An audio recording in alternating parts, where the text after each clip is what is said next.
this is slightly later than last time, but at the moment, this is, again, a very difficult picture to pull apart. And at the moment, again, it doesn't look like the opinion polls today. It's just hard to work out exactly what it's looking like at the moment because there's no one swing going on from seat to seat.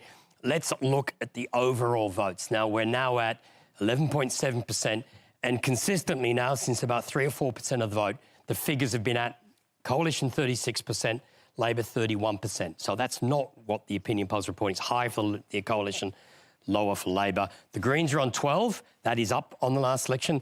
One Nation is 5.3, United Australia 4.8, and there's a big vote for others. A lot of those independents dotted around the country, and there's so many, we're actually having a difficulty trying to track them down in the computer system. Change in vote. The Coalition vote's down 5.5, Labor's down 2.6. Now, this is settling in as a figure. Now, the one thing, caveat I would say, there's still a lot more vote from outside of the metropolitan areas in. The swing doesn't appear to be quite as bad in the metropolitan areas. So at the moment, the weightage of rural votes is making that swing against Labor bigger. The Greens are up 2%.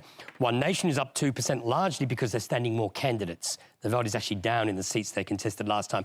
UAP is up 1.4 and others up 2.5. Now, all this is translating into a 1.6% swing. So Labor's slightly ahead at the moment. Now, the opinion poll this morning was indicating 53% and 1.6%. There's nothing in the figures we've got so far that's pointing towards that. We're correcting from where the information is from. But as I said, one of the difficulties that we're having is that the first preference vote is highly fragmented and not at all what you're expecting. There seems to be much bigger swings in Queensland, for instance, but some of those swings to Labor in Queensland might be turning into victories for the Greens.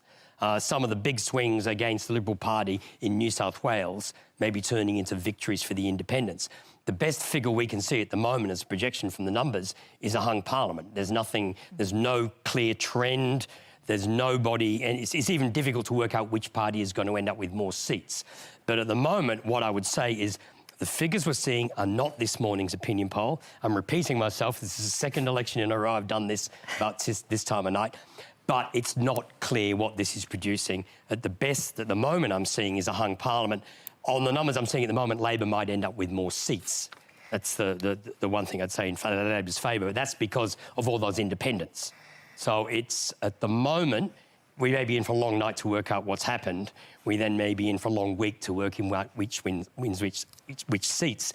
And we may be in for 2 or 3 weeks while everyone works out who's the government. So I don't know who'll be going to the Quad meeting next week at this stage. One thing I will say, Craig Kelly will not be Prime Minister. That's one prediction I am happy to make.